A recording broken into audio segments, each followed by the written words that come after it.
Alright, now we haven't made steak on this channel before, but I've got just the recipe from Stanley Tucci that you've got to try.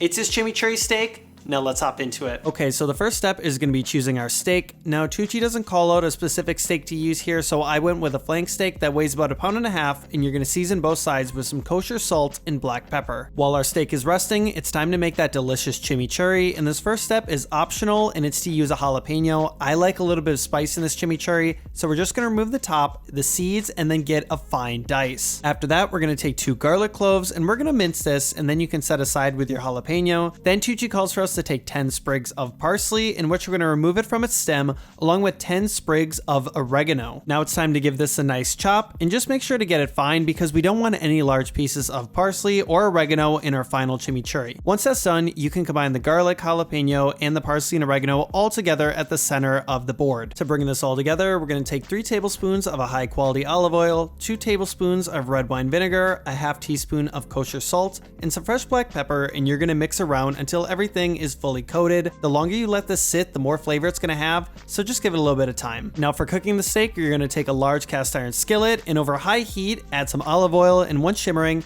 add the steak directly into the pan. I'm flipping the steak every minute or so just to get an even cook, but the total amount of time is really going to depend on how you like your steak. I like mine closer to medium rare to leaning on the rare side, so it takes about 4 minutes in general. Now just before your steak hits your desired temperature, remove it from the pan and place it directly on the chimichurri and let this thing rest for at least 5 minutes before you cut it open. We don't want to lose any of those juices. Now once we do cut it, it's going to be directly on the chimichurri, which is going to give this thing so much flavor. I do have to say, if there's one thing I could have done to improve this recipe, I would have used a grill press when cooking. It would have given the steak a little bit more of an even color, but regardless, I can promise you this thing is delicious. If you guys like the video, please like and subscribe, and I'll catch you in the next one.